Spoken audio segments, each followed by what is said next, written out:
We'll turn it over to our speaker today. Dr. Jennifer Maynard is a professor in the Department of Chemical Engineering at the University of Texas at Austin, and she holds the Henry Beckman Professorship in Chemical Engineering. She earned a BA in Human Biology from Stanford University, a PhD in Chemical Engineering from UT Austin, and she returned to Stanford for postdoctoral work.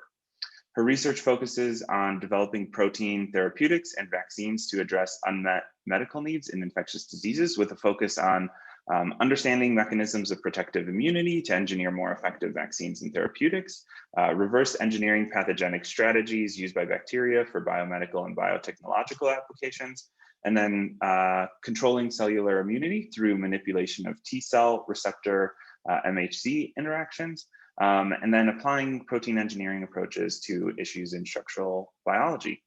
She's used these approaches to learn about a number of aspects surrounding SARS-CoV-2, but I don't want to spoil it for her. So with that, I'll let her take it away. We're really excited to have you.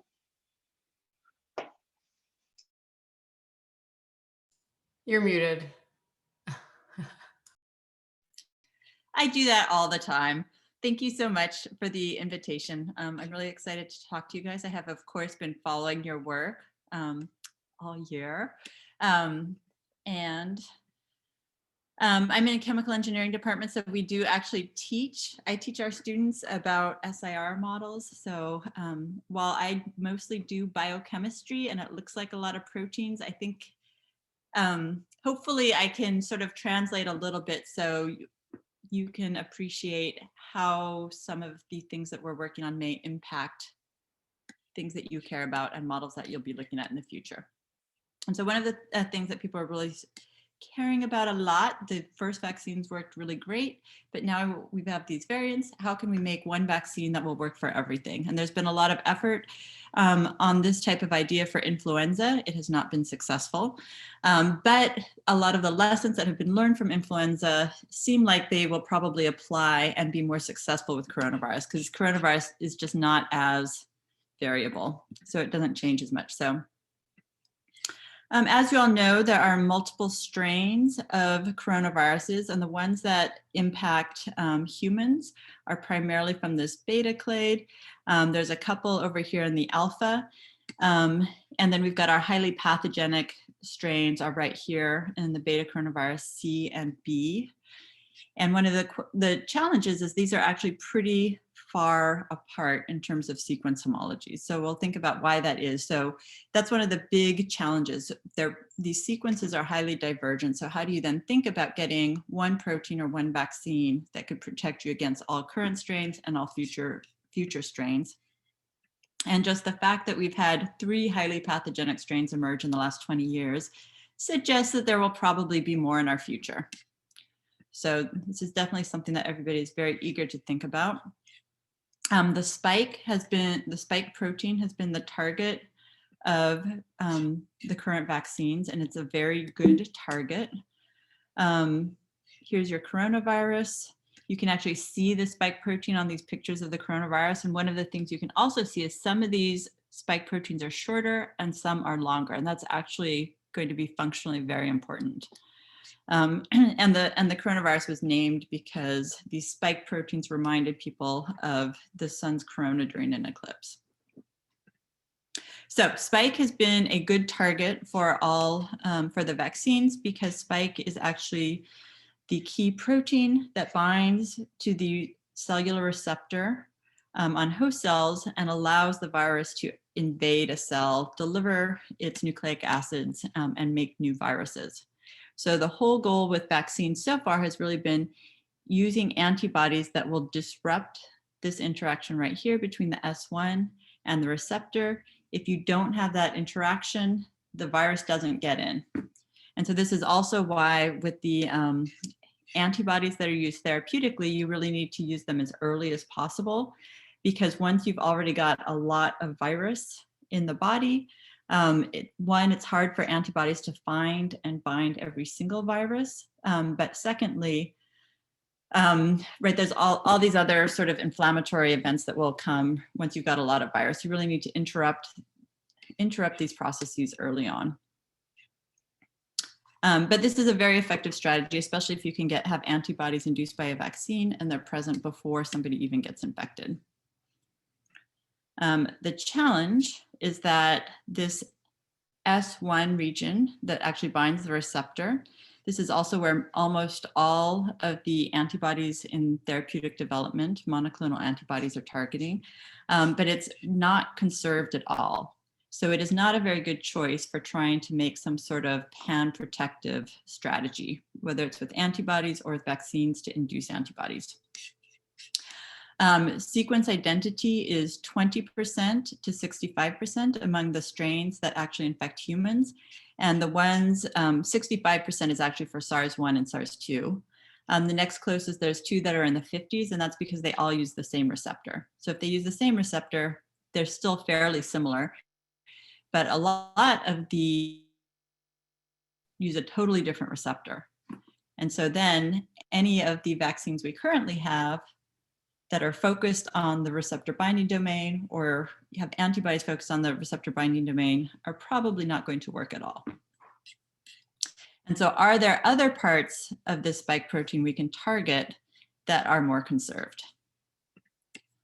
And if we look at the structures of spike, so this is 3 proteins that come together, just one of those proteins is colored. And please do, if you have any questions or anything, please interrupt me as we go. Feel free. And if there's too much biochemistry, I apologize. I'll try not to. Can I just ask, when you say 20 to 65% conserved, you're talking about the entire tree of, across the entire tree of known coronavirus? No, that's just the S1. But across all coronaviruses?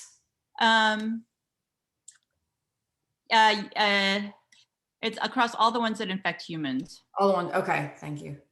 Sorry, so here we've got the human ones. This is, I actually don't remember if this is identity or similarity right here, but so we've got, here's the ones that cause common colds, and then here are the highly pathogenic ones. If you look at the S1 conservation, most of it is sort of in the 40s to 50s for S1. There's a couple, 78%, 80%, 87%. I think this is similarity, which is easier to get than identity. If you look at S2 though, and that's why I'm gonna go, S2 is quite a bit more conserved. So SARS-1 and SARS-2, it's 98%. HKU, which is the more common cold one, some of them are 93%, but most of them are at least in the 60s. So if you compare conservation, we're looking at conservation in the 40s versus in the 60s. It's still not awesome, but it's definitely better.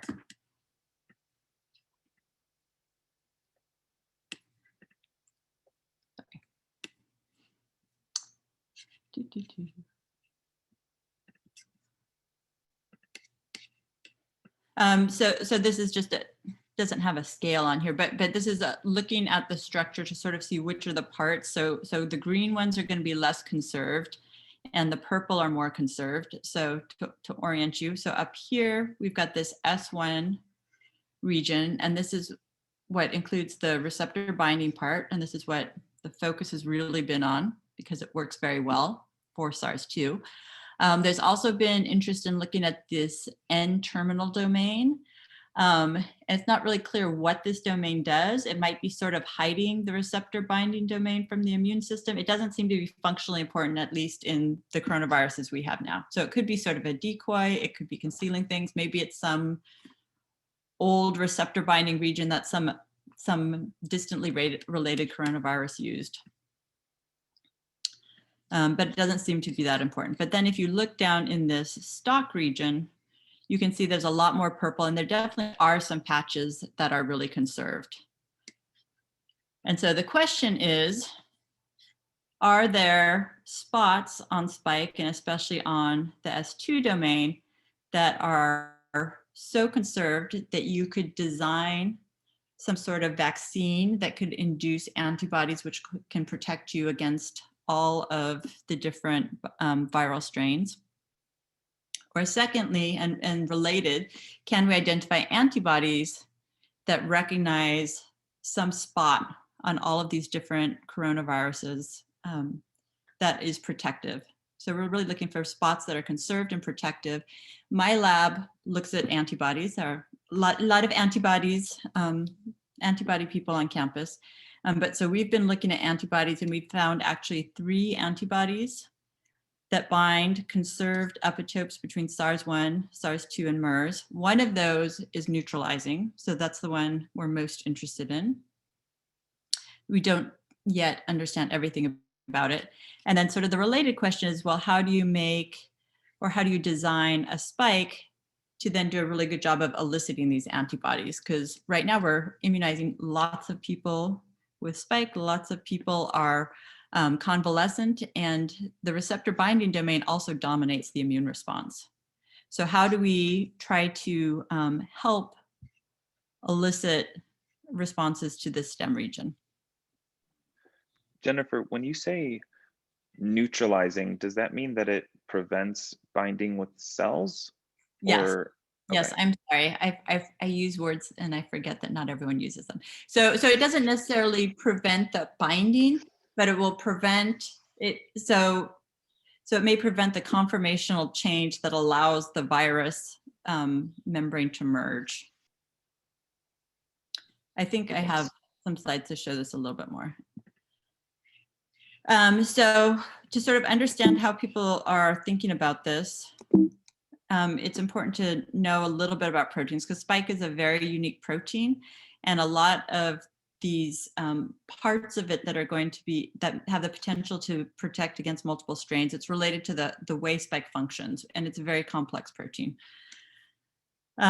So right, when we make proteins, we make them at the DNA level, but then they have to become proteins or strings of amino acids, which sort of look like this. They're initially floppy, but having just the right sequence of amino acids isn't enough. You actually have to have it fold and assume a shape, and that shape largely determines what your protein can do.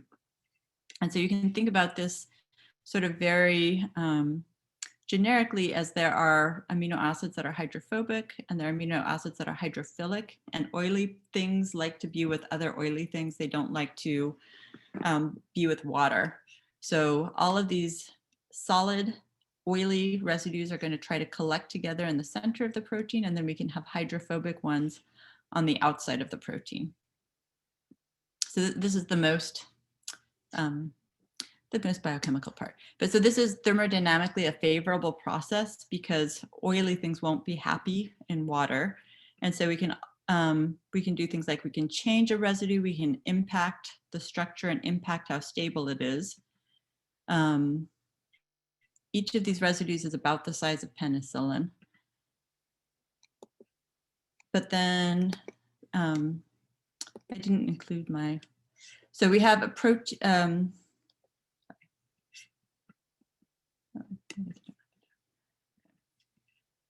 so what does spike have to do that's really challenging? So spike is not just any protein, it's a huge protein. So most proteins are more like 100 amino acids or 200 amino acids. Spike is, first of all, it's huge. It's 1,300 amino acids, and then it's a trimer, so it's 3 of those. And that's because it does this super complex molecular machine. So it has to first attach to a human cell, and that's formally what neutralizing is, if we can block the attachment to a cell. And then secondly, this S2 region undergoes a huge conformational change. And that's what allows it to, the spike, to fuse the virus membrane with the host cell membrane. So the way I think about this is your virus is encased in a lipid bilayer, so it's kind of like a bubble. The host cell is also encased in a lipid bilayer, so it's like another bubble, and you're trying to fuse these 2 bubbles together without popping them.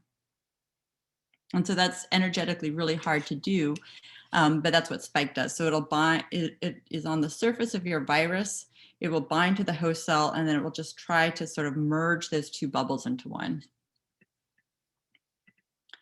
And so the way it does this is we've got our 2 parts of the protein. So this S1 region binds a receptor, and then it's actually shed. And then this S2 region here, you can see it's all sort of folded up and compact. It's going to undergo this huge conformational change. And the way this works is it's the analogy is a spring-loaded. It's like it's spring-loaded. So I have my little water bottle. We've got a hinge region over here, which would be the green part here. We can have a little lock that keeps it closed, or my water bottle can sort of pop open like this. So here's our spike. It's closed, and then it's going to be open. And that's exactly what it does. And so it releases tons of energy that sort of pops open, and that's what allows these two membranes to merge. And so one of the real issues with spike, and this is of course all Jason's amazing work, but if you have an antibody binding this extended region of the spike, it will probably not also bind the prefusion part. So this is bad. So we really want antibodies that will bind this prefusion conformation. And the key right here is this hinge where it'll open up. And it's really, I think you can really think of it like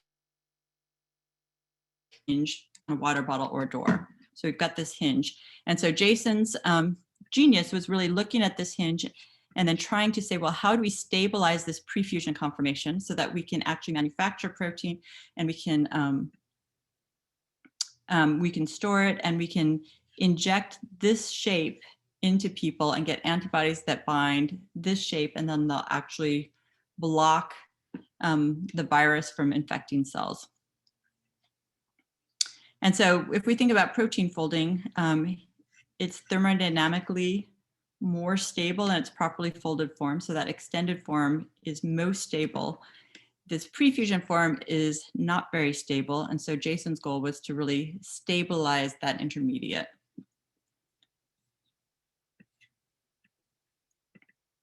And so he did that with the 2P first, but and the 2P is great, but it's still actually like a really unhappy protein. So it aggregates, it doesn't express well, it's really hard to work with. So my lab helped him make a second generation version. And my understanding is he hasn't talked to you all about this. So it is actually, it's super cool.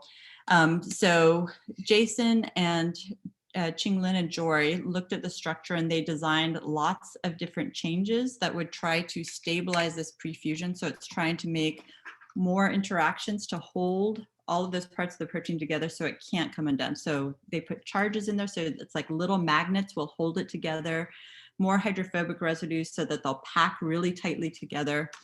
Disulfide bonds, which will actually act like little staples. And then what ended up being the most successful are, in addition to the first 2 prolines, they put in 4 more prolines. And so you're taking this hinge, these prolines are a really rigid protein. In order for spike to do what it needs to do, it has to be really flexible.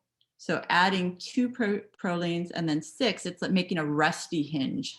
It's like those, it can still open, but it's much, much harder. It's really rusty. And so my lab and Ilya Finkelstein's helped make 100+ spike proteins and analyze them. And first we made just single mutations, and then we combined them to see what worked the best. And the one that worked the best was actually these six prolines. And so just to give you a flavor of what this means for global vaccine supply, especially we've got the mRNA vaccines. Novavax is making purified protein. I don't remember about Sanofi, but there are a lot of people that are making more, where the ability to make spike and store it is going to be really important. So the first version of Jason's spike that is in the Moderna vaccine and the Pfizer has 2 prolines. If we express these exactly the same way, this red peak is how much protein we get with S2P. So you're just looking at how big is that curve. And then if we do the exact same thing with HexaPro, we get this much, much larger curve. We're really looking at the area under the curve is the amount of protein. And so we went from getting about 0.5 mg per liter to 60 mg per liter. Right, so this is a huge increase, especially if you're trying to manufacture vaccine for very large numbers of people.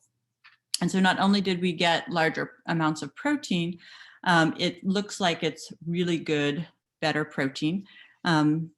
These are Jason's pictures of the actual proline of the protein, and what you're looking for, these are individual proteins, you're looking for sort of regular, well-defined particles, and especially if they're sort of triangular.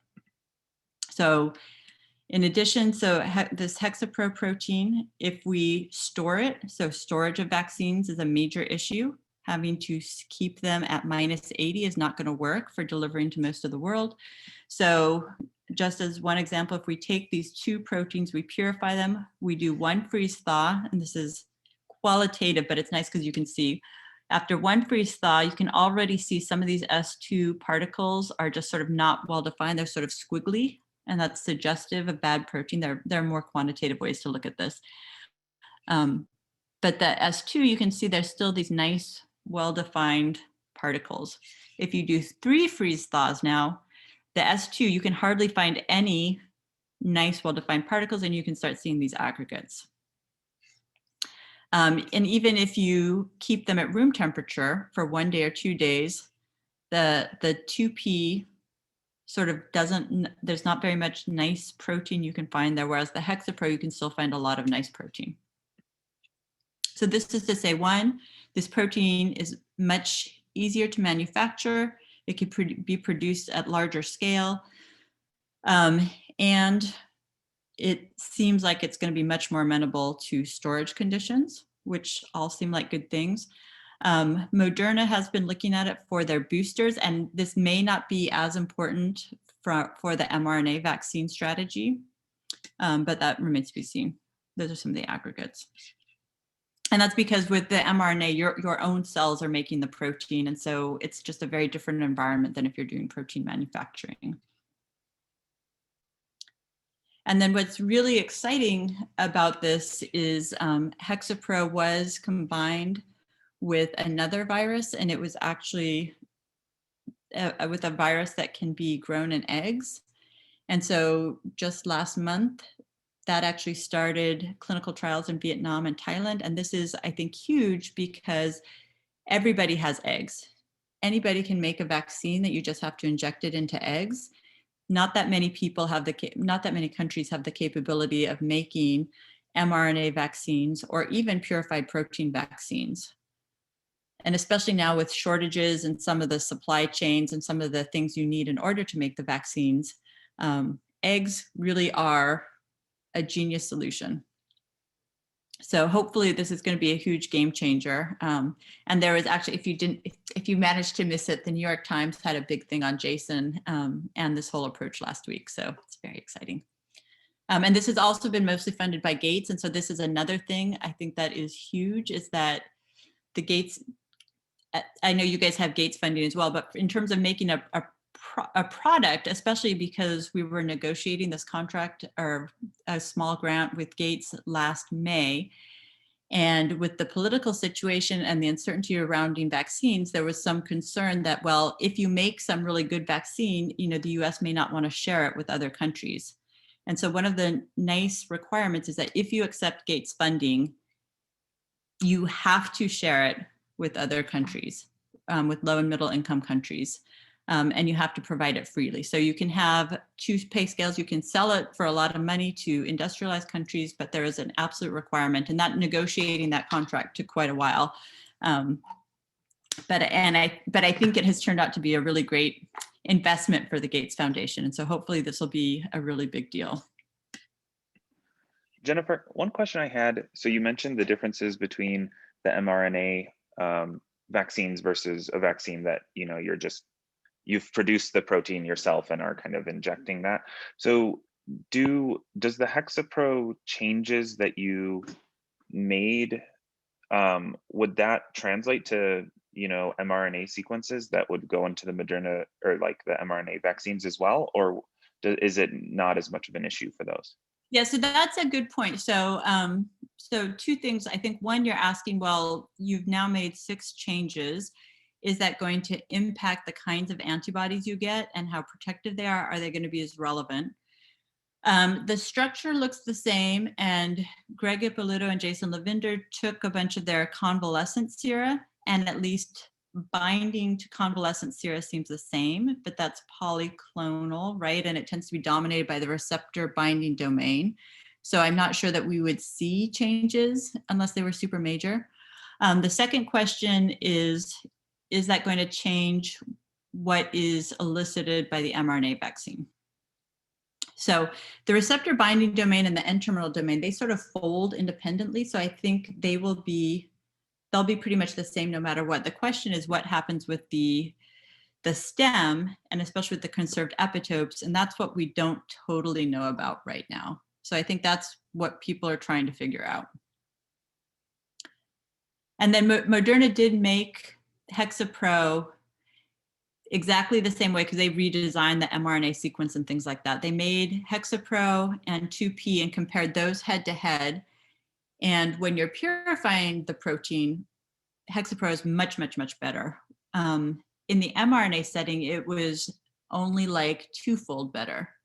And so I think that's because you're making it in situ in your body, and your own cells are really good at making proteins. And if you don't have to purify proteins. So what they didn't show is they didn't compare it to wild type spike. And that's what I think would be super interesting. So what spike exactly as it is on the surface of the coronaviruses. Thanks. Yeah.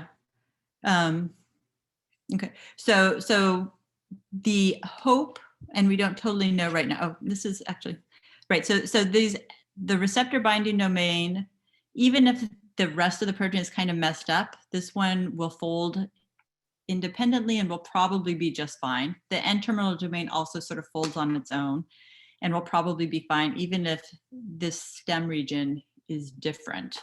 So the question is trying to find out, well, can we induce better antibodies against the stem region just by stabilizing it more? Can we induce more antibodies? And then how do we try to figure out if this stem region is if it's even possible to make antibodies that will protect against all strains? And so this is where we started doing some antibody work to try and figure this out. Yeah. I'm sorry, I'm trying to connect the dots between, you showed this image, but you also showed that image, like the one in the New York Times of it being closed and then opened. How does this image relate to that other image that you've been showing us? Yeah, this is a really, so this whole top part comes off. So this top part is the S1. It actually gets cut and it comes off. And then this is the sort of compact part that's going to open up. I see. Okay. Sorry. No, that's very helpful. Thank you. Three of them stuck together. So, and these mechanics are not totally understood. I think that's part of it. Like exactly what has to happen in order for things to open up is hard. But so if you look at flu also is much more concerned. So flu, HIV, a lot of viruses have a protein that is very similar, where you'll have one part of it bind the cell and the other part's going to undergo this huge conformational change. With flu, there are definitely antibodies that can bind down here and can stop that. It's still been hard to elicit those by immunization.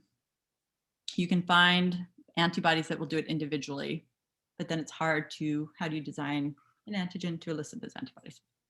Okay. So here's where we were looking to try and see, well, can we at least evaluate this hypothesis by finding some sort of antibody that will act like those prolines and lock this S2 region in its shape so that it cannot trigger and allow viruses access. And so the important part here is Jason has been thinking about this for a while. So actually in summer of 2019, he gave us some of the stem or S2 domain from MERS.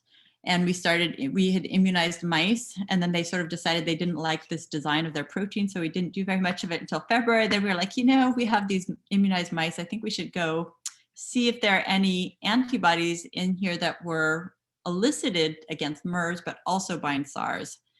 And so this is just how we do antibody discovery. We can pull the antibodies out of a mouse, and then we looked for ones that will bind MERS S2 and then would also bind the intact spike protein from SARS-2.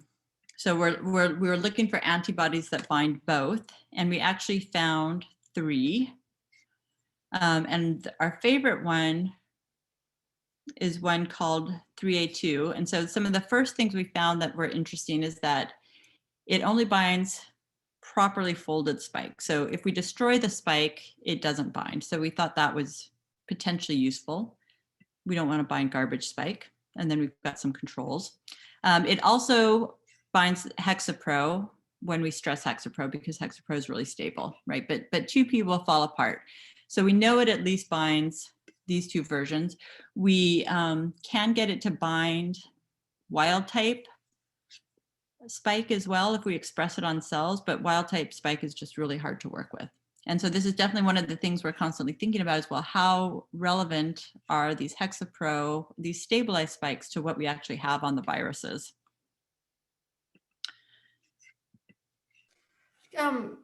I have another question. Sorry, Yeah, this might be ignorance of immunology, but the fact that you found antibodies in these mice that were exposed to MERS, does that mean that they would have had some level of cross immunity to had they been exposed to SARS-CoV-2? So one is, how common are these antibodies, right? So we're really good at looking for antibodies. So I think we pulled out, I'm trying to remember, something like 10 to the 7 antibodies. And from there, we found 3, and then a couple of variants of them. So it may not have been common enough to actually protect them at that level. The other interesting issue, and I think what's really important from a vaccine perspective, is we just immunized with the S2 domain. Remember, so immune responses are usually dominated by the receptor binding domain. So I think it might be hard to get antibodies, especially high quality antibodies, against that stem. What will be interesting though, so with flu, where we immunize people with different strains every year, that tends to focus immune responses on conserved regions, because you're immunizing with strain 1, and then the next year you immunize with strain 2, but that's going to sort of amplify any immune responses that were already in somebody's body against this new strain. So just by immunizing repeatedly, you can try to focus antibody responses on a conserved epitope. So we did a bunch of biochemistry, and we figured out where our antibody binds. And this part I think is actually really interesting. So if you remember, so Jason's stabilizing, it's all in this hinge region, and it's prolines that prevent the hinge from opening up. Our antibody actually binds right on the hinge, right around that region. So I think it actually does the exact same thing. It binds on this hinge and prevents it from opening. I was trying not to, so we and it binds SARS-1, SARS-2, and MERS pretty similarly. It neutralizes SARS-2, and we have some preliminary data showing it also neutralizes SARS-1, but not quite as well. And we're trying to set up the assay for MERS, because that is what would be really interesting. And so what we've been trying to figure out now is, how relevant is this from a vaccine perspective? Could we induce lots of antibodies against this epitope? Because it's a little bit hidden. If we're looking at spike from the top down, we've got the receptor binding domains. They like to go up and down. So our epitope is only sort of accessible when these receptor binding domains come up, when spike is sort of in the process of engaging. But some of the other interesting things we realized is that our antibody seems to bind the variants that are spread easier. We bind them better. And I think it's because those variants are better at binding receptor, and they're better at engaging. That's why they spread better. So that makes our epitope more accessible. And then we're also just trying to figure out exactly how it binds and what it does. If it's binding, so our epitope is this little pink part that becomes exposed. Here's the ACE2 receptor sort of sitting on top. The pink part is down here. It's definitely super conserved. I think I have, oh yeah, here's some of our interesting data. I thought I had the sequence conservation, but it's very, very conserved across all the pathogenic strains. There's only one residue in there that's present in the UK variant. And when we introduce just that change, our antibody binds better.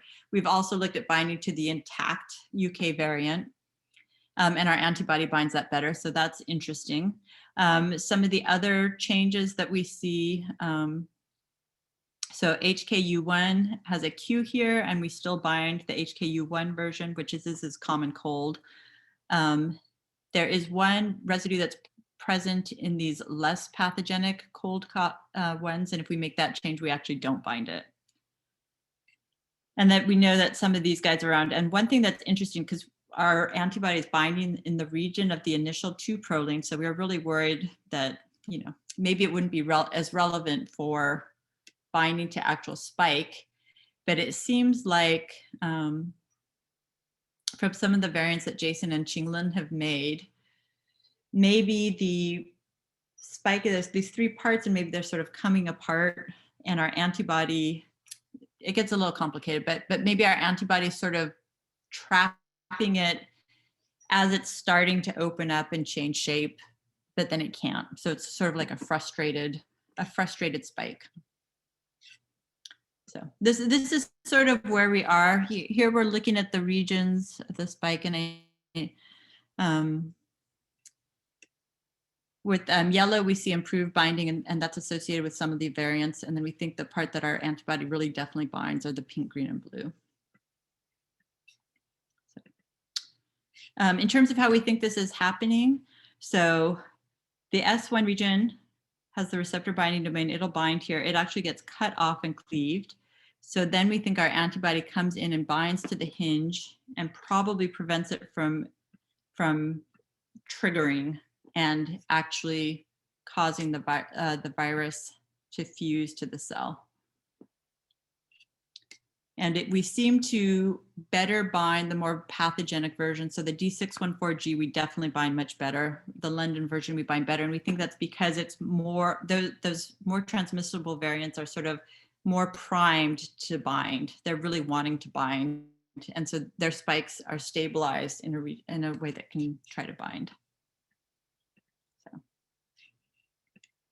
So we're still trying to figure out all of this. We really want to get a structure so that we can actually see what's happening, but that's been hard.